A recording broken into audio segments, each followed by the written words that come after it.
My name is Emily Harper, and I am 27 years old. I never imagined that one accidental voice message in the middle of the night would be the thing that finally made the careful picture of my family start to crack. It was the middle of a warm summer in the quiet suburbs outside Columbus, Ohio, and I was still at my kitchen table long after midnight, finishing up client work for the small marketing agency I had built on my own. The phone lit up with a notification from Linda Thompson, our longtime family friend who lived 2 streets over and had been like an extra aunt to me growing up. I almost let it go to voicemail. Linda often sent long rambling updates about the neighborhood or recipes she thought my mother would like, but something made me press play. Her voice came through a little thick, the way it got after she had one too many glasses of wine at one of the block gatherings. She was clearly talking to someone else and had no idea the message was recording straight to my phone. Susan, I just I don't know how much longer I can keep pretending this is fine, Linda said. You and Carol made that agreement years ago about how to handle Emily whenever she pushes back on anything, and I went along with it because I thought you knew best. But telling her she's always overreacting every single time she notices something feels wrong. She's a grown woman. She deserves to know what's really going on, instead of being made to feel like she's imagining things. The message cut off there. I sat in the quiet of my apartment, the only sound the low hum of the refrigerator, and played it again, then a third time. My hands felt cold even though the night was warm. If you've ever had one small thing suddenly make you question years of conversations and reassurances, you know the exact feeling that settled over me right then. I didn't sleep much that night. The next morning I called my mother. I kept my voice steady the way I always did when I needed to stay calm under pressure. I told her exactly what Linda had said on the message. There was a long pause on the other end of the line. Emily, you're overreacting. My mother said, her tone the same gentle, slightly tired one she had used my whole life whenever I brought up anything that made her uncomfortable. Linda must have had too much to drink and got her wires crossed. There's no agreement. Carol and I have never sat down and plotted anything about you. You've always been so sensitive about these things. It's probably just stress from work getting to you again. I sat with that for a moment. The same phrase I had heard so many times before, you're overreacting, landed differently this time. It wasn't just a dismissal anymore. It felt like a practiced response. I have the message saved, I said quietly. Would you like me to send it to you? Another pause. Then a soft sigh. Honey, I really think you're making something out of nothing. Let's not turn this into a big drama before the family reunion this weekend. Your father and I are looking forward to everyone being together. Just let it go. She changed the subject to what dish I was bringing for the big dinner at the rented lake house near the reunion. I let her. But something inside me had shifted, and I couldn't unhear Linda's words. Over the next few days, I tried to go about my normal routine. I met with clients, answered emails, went for my usual evening walk around the neighborhood, but every time my mind drifted, it went back to that message. I started noticing small things I had brushed aside for years. The way my mother and my Aunt Carol always seemed to finish each other's sentences when I questioned a family decision. The way they would exchange a quick look across the table before one of them would say, Emily, you're overreacting, like it was a coordinated move. The manufactured image of our perfect, close-knit family had always felt comforting. Now it felt like a script everyone else had memorized except me. I decided I wouldn't bring it up again until we were all together. The summer reunion was only a few days away, and my parents had rented a large lake house about an hour outside the city, so the whole extended group could stay under one roof. My father had already texted the group chat about carpooling arrangements. I offered to drive myself, but my mother insisted I ride with them to save gas and have some family time. I agreed, mostly because I wanted to see if the tension would show itself during the drive. The morning we left the car was packed with coolers and bags. My father drove, my mother sat in the front passenger seat, and I sat in the back with my overnight bag and laptop. For the first 20 minutes or so, the conversation stayed light updates about work, the weather, who was driving in from out of town. Then my mother turned slightly in her seat and brought up the reunion plans. Carol and I were talking last night, she said, casually. We think it would be nice if you helped organise the big family photo this year. You're so good with details, and it would really show everyone how much you care about keeping traditions going. I kept my voice even. I don't mind helping, but I already told you I have a big client presentation the Monday after we get back. I might need to leave a little early on Sunday to prepare. My mother laughed lightly, the sound she used when she wanted to smooth something over. There you go again, making everything about work. You're overreacting, Emily. It's just one weekend. Family should come first, especially when we've all gone to so much trouble to get everyone in one place. My father stayed quiet, eyes on the road. I felt the familiar tightening in my chest, but I didn't raise my voice. I'm not saying I won't help, I said. I'm saying I have a commitment I can't completely ignore. That doesn't mean I don't care about the family. My mother turned all the way around, then her expression the same, concerned, slightly disappointed one I had seen since I was a teenager. See, this is exactly what we're talking about. You always find a way to make simple requests feel like attacks. Carol warned me you might do this. She said you've been distant lately, and that we needed to be patient with you. The mention of my Aunt Carol's name landed like a confirmation. They really did discuss me when I wasn't around. The secret agreement Linda had mentioned wasn't just drunken rambling. It was real. I looked out the window at the passing Ohio fields and kept my breathing steady. I didn't argue. I didn't cry.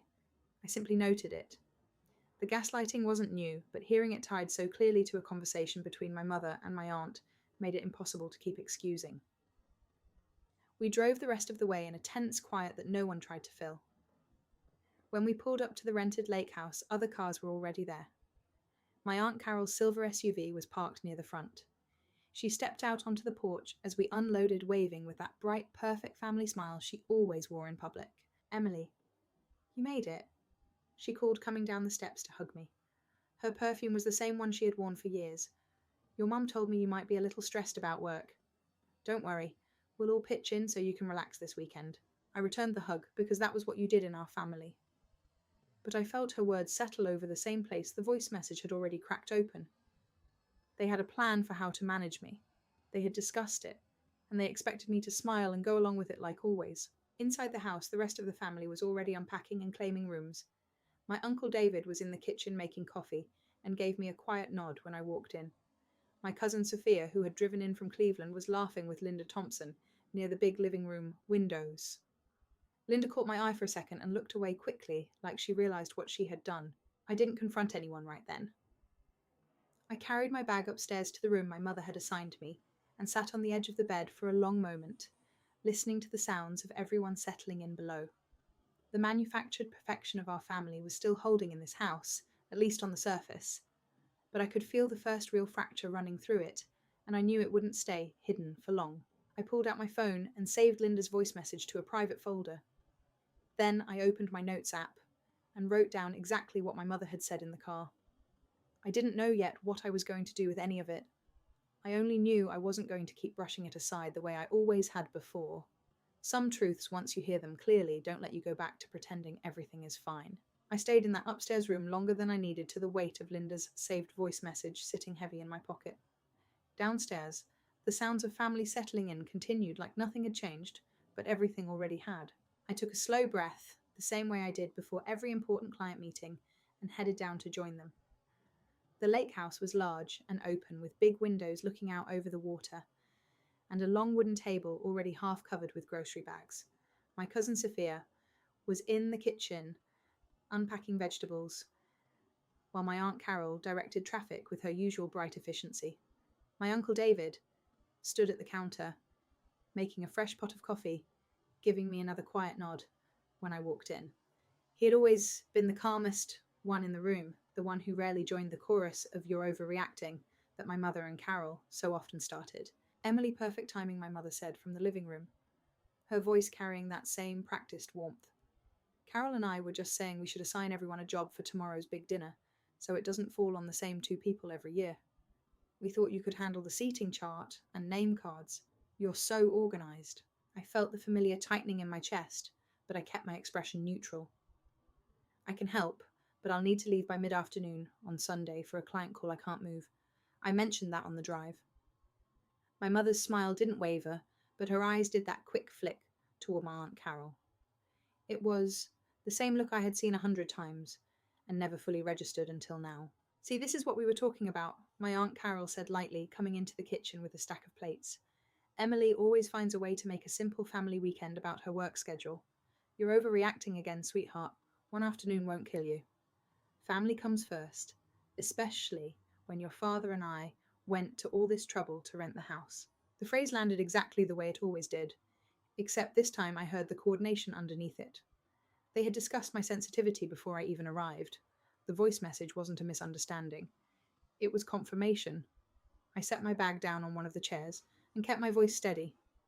I'm happy to help with the seating chart tonight. I just need to protect the time I already committed to my client. That doesn't mean I don't care about being here. My mother gave a small disappointed sigh, the sound she used when she wanted everyone to know I was being difficult without saying it outright. We'll talk about it later, when you're not so worked up. Linda, can you help Emily with the name cards? She might need someone to keep her on track. Linda Thompson, who had been quietly arranging flowers at the far end of the table, looked up and met my eyes for a second. There was guilt there, plain and quick. She knew what she had accidentally revealed. The afternoon moved in that same careful rhythm. Everyone smiled for photos my father took on his phone. My cousin Sophia pulled me aside once while we were carrying chairs out to the porch and asked quietly if everything was okay. I told her it was fine, because that was still the script. We all followed, but I could see her watching the way my mother and aunt kept steering conversations away from anything that might let me speak for myself. By evening, the whole group had gathered on the big back deck for dinner. The long table was set with mismatched plates from the rental house, and the conversation stayed safely on neutral topics. Someone's new job, the weather, the drive up. I sat between Sophia and Uncle David, grateful for the small buffer.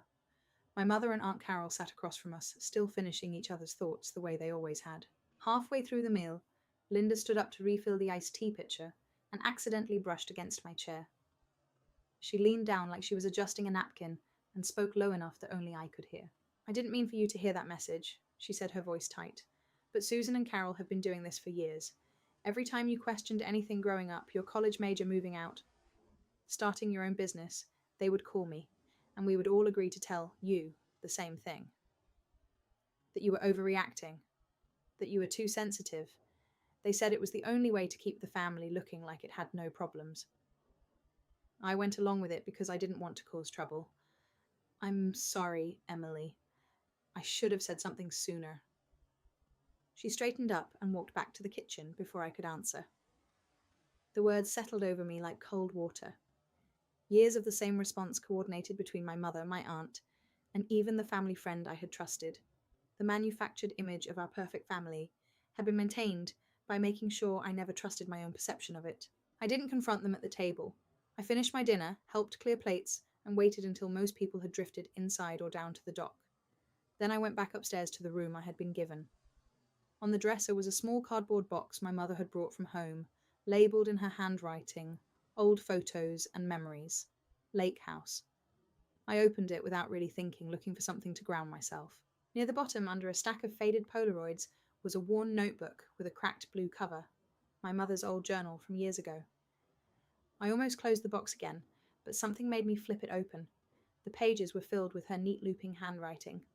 Most of it was ordinary grocery lists, notes about doctor appointments, little observations about the neighbourhood. Then I found an entry from when I was 19, right after I had told them I was moving out to start my own company, instead of taking the stable job they wanted me to have. The words were written in the same calm tone she always used when she spoke to me. Carol came over today. We agreed again that the best thing for Emily is to present a united front. Whenever she gets these ideas about doing things her own way, we tell her she's overreacting and that she's hurting the family by being so difficult. It keeps things peaceful. She always backs down eventually. It's the only way to make sure our family still looks like the close, supportive one everyone envies. I hate lying to her, but it's for her own good in the long run. I read the paragraph 3 times. My hands stayed steady, even though something deep in my chest felt like it had come loose. They hadn't just dismissed me in the moment. They had planned it, written it down, and kept doing it for years. The secret agreement wasn't a one-time thing. It was a strategy. I closed the journal and sat on the edge of the bed, the notebook resting in my lap. Downstairs, I could hear my mother laughing at something my aunt said, the sound of the perfect family image still holding at least for everyone else in the house. I didn't go back downstairs that night. I stayed in the room with the journal and the saved voice message, letting the truth settle without rushing to do anything with it yet. Some fractures don't announce themselves with shouting. They arrive quietly in old handwriting and accidental recordings, and once they're seen, they can't be unseen. I knew I couldn't keep carrying the role they had written for me, but I also knew that speaking the truth out loud in this house would change more than just one weekend. It would change what family meant from now on. The next morning, the house was already busy with people moving around the kitchen and the long dining table being set for a big breakfast. I woke early, the journal still on the nightstand where I had left it. I didn't rush downstairs. I sat for a while with the pages open to that old entry, letting the words sit with me one more time. Then I closed the notebook, slipped it into my bag, and went down to join everyone. The table was crowded. My father was at the head, my mother and Aunt Carol on one side, Sophia and Tyler across from them, Linda near the end with Uncle David. I took the seat beside Sophia. The conversation started the way it always did. At these gatherings, light, careful, everyone playing their part in the picture of a close family that never had real conflict. Halfway through the meal, my mother turned to me with that same gentle smile. Emily, Carol, and I were thinking you could help with a big group photo after breakfast. We want to make sure everyone is included, and it looks nice for the family album. I set my fork down and kept my voice calm. Before we do that, there's something I need to say to everyone here. The table quieted. My mother's smile stayed in place, but her eyes flicked to my aunt, the way they always did when I stepped outside the script. I found something last night, I said. I took the journal out of my bag and opened it to the page I had marked. It's Mum's old notebook. There's an entry from years ago where she and Aunt Carol wrote about their agreement to tell me I was overreacting every time I questioned a family decision or wanted something different for my life. They decided it was the best way to keep our family looking perfect and problem-free. I read the paragraph out loud, my voice steady even though the words felt raw in my mouth. When I finished, the only sound was the refrigerator humming in the kitchen. My mother laughed, a short, tight sound. Emily, you're overreacting again. That was just private thoughts from a long time ago. You're twisting it into something it's not. We were only trying to help you see things clearly. Aunt Carol nodded quickly beside her. Exactly. You've always been so sensitive about these things. Bringing up old writing at the breakfast table is exactly the kind of drama we've tried to protect you from. I looked at them both then, at the rest of the table. Linda left me a voice message by accident a few nights ago. She talked about the same agreement. She said the three of you coordinated for years to dismiss anything I brought up, so the family would keep looking harmonious. I didn't imagine it. Linda set her coffee cup down. Her hands were shaking slightly. It's true, she said quietly. I should have told you sooner. I went along with it because I didn't want to rock the boat. I'm sorry, Emily. Sophia reached over and touched my arm, a small steadying gesture. My cousin Tyler looked down at his plate, uncomfortable but not arguing. My father stayed silent, staring at his hands. Then Uncle David spoke. His voice was low, and even the way it always was when he chose his words carefully. I've seen it too, he said. Every time Emily tried to set a boundary or do something on her own timeline, Susan and Carol would close ranks and tell her she was being difficult. I stayed quiet, because it wasn't my place to interfere in how you raised your daughter. But hearing it out loud like this, it's not right. She deserves to be heard, without being told she's imagining things. The words landed like a crack in the middle of the table. My mother's face flushed. Aunt Carol opened her mouth and closed it again. For the first time in my life, the united front they had maintained for so long had someone standing on the other side of it. I didn't raise my voice. I didn't cry. I simply closed the journal and put it back in my bag. I'm not asking anyone to take sides, I said. I'm saying I won't keep pretending the old way worked for me. I won't keep showing up and swallowing the same response every time I notice something unfair or one-sided. If that means I come to fewer of these gatherings or keep more distance, then that's what I'll do. My mother's eyes filled with tears that looked real for once. You're punishing us for caring about you. After everything we've done to keep this family together, I'm choosing myself. I said the words simple and final. I spent years believing that keeping the peace meant accepting whatever story you told about me. I'm done sacrificing my own sense of reality to protect an image that was never true. The rest of the breakfast passed in a heavy quiet. Some people finished eating, others made excuses and left the table early. Sophia stayed beside me. Linda gave me a small apologetic nod before she went outside. Uncle David didn't say anything else, but when he stood up, he rested a hand on my shoulder for a moment, the closest thing to open support he had ever offered. I left the lake house that afternoon, instead of staying the full weekend. I drove back to my apartment in the suburbs with the journal on the passenger seat and the voice message still saved on my phone. The road felt longer than it had on the way up, but something inside me felt lighter for the first time in years. In the weeks and months that followed, the change showed itself in small, irreversible ways. My mother still called sometimes, but the conversations stayed surface level. When she tried the old line about me overreacting, I would end the call instead of explaining myself. Aunt Carol stopped inviting me to the smaller family events she used to host. Some relatives reached out privately to say they had noticed the pattern too.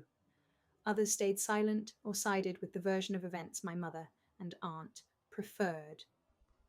The everyday closeness I had once believed was unbreakable was gone, and I didn't try to rebuild it on the old terms. My business kept growing. I took on new clients, hired a small team, and stopped clearing every decision with anyone else's approval first. The quiet that used to feel like loneliness started to feel like peace. I still loved my family in the way you love people who raised you, but I no longer needed their approval or their version of reality to feel steady. One evening, almost a year later, I sat on my small back porch with a cup of tea watching the light fade over the same Ohio neighborhood where I had grown up. The journal was on the table beside me, closed now. I had read it through once more after I got home and then put it away. The words didn't hold the same power anymore. They were just proof of something I already knew in my bones. I had spent so long trying to be the daughter who kept everything looking perfect. I had absorbed every "you're overreacting" and every coordinated dismissal because I thought that was the price of belonging. The truth, when it finally came out in my own voice at that breakfast table, didn't destroy the family. It only destroyed the illusion that I had to disappear inside it to be loved. I still miss the version of family I thought I had. That loss is real, and it doesn't go away completely. But I don't miss the version of myself who stayed silent to protect it. That girl is gone, and I don't want her back. Thank you for listening to my story. If you've ever had to choose between keeping a painful peace and telling the truth about what you've lived through, I'd really like to know what you would do in that situation. Drop a comment below.